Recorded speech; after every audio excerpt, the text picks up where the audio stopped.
Morning. Thank you for joining me for another 5 good minutes with the Word. I'm Barry Bryson, coming to you from the Wednesday evening family Bible class studios for our 5 good minutes. I think this will be the last time we can broadcast from this studio. We'll be back in our own next time. We are introducing again today the book of Micah, and then next time we'll get into the text of the book of Micah as part of our larger study of the minor prophets.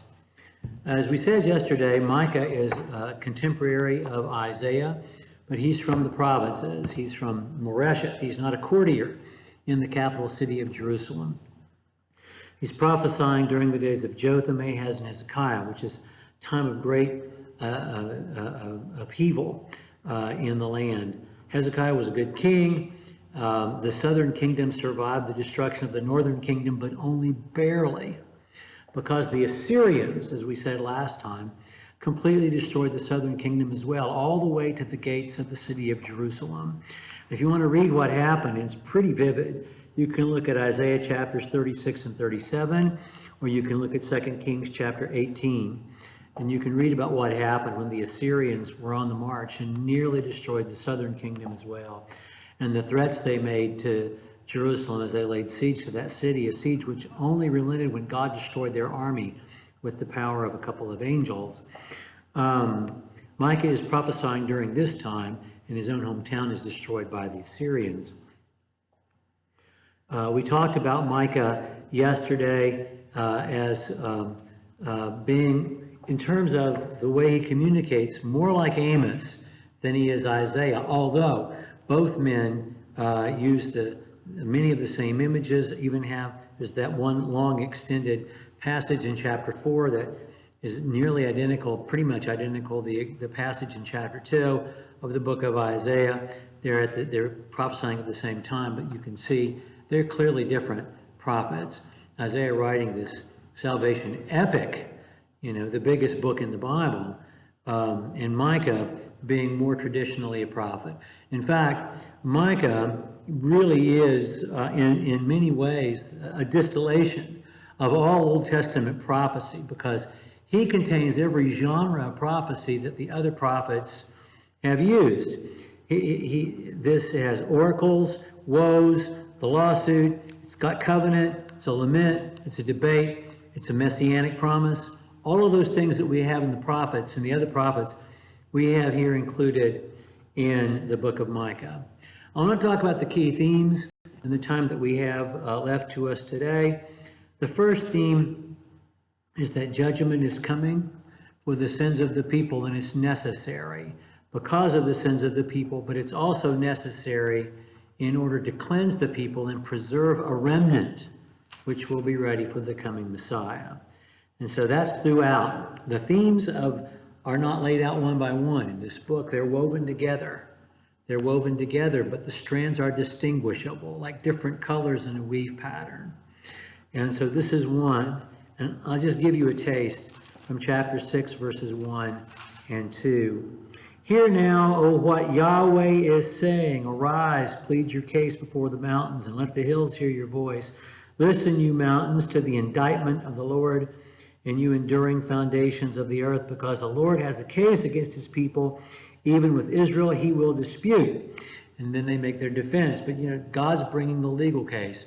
Justice demands it. But it's also a matter of preservation as well, which is also a theme in the book of Isaiah.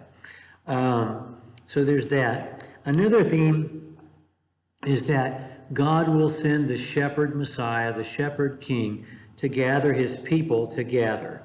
And of course, other than the Psalms, I think this is probably the first time. Ezekiel will use this image as well in Ezekiel chapter 34. Jesus will use this image in his preaching. And of course, it's throughout David's Psalms. But the image of God as shepherd, and particularly in the prophets, of the Messiah as shepherd, gathering the people from everywhere. And in chapter 2, verses 12 through 13, I'll give you a taste of this. Again, this is woven throughout. I will surely assemble all of you, Jacob. I will surely gather the remnant of Israel. I will put them together like sheep in the fold, like flock in the midst of a pasture. They will be noisy with men. So there's that looking forward to the time when the sheep are gathered to the safe fold by God's Messiah. And that's one of the themes that threads itself throughout this book. Another is God makes it very plain what we need to do to keep his covenant. And keeping the covenant and covenant theology is important throughout. Perhaps the most famous single verse from Micah is from Micah chapter 6, verse 8. He has told you, O man, what is good, and what does the Lord require of you? But to do justice, to love kindness, which is that word hesed, which means to keep and to treasure your covenants, and to walk humbly with your God. We love that verse. We quote that verse, and we ought to listen to it as well. But that's another one of the threads. God has made very clear what we need to do to keep our covenants with him. And then there is the theme of the looking forward to the day when God will be the God worshipped as God alone by peoples all over the earth.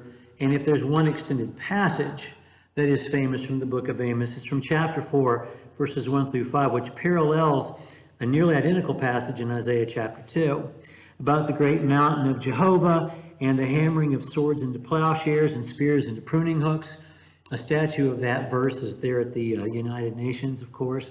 Everyone sitting under their fig tree and under their vine with no one to make them afraid. That passage. And that is a theme throughout. And then grace is a theme throughout.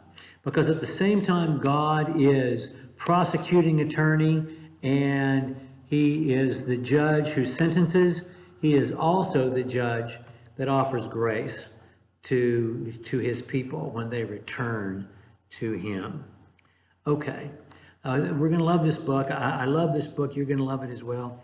We're going to get into the text of chapter 1 when we're together next time. Thank you for joining me for another 5 good minutes with the Word.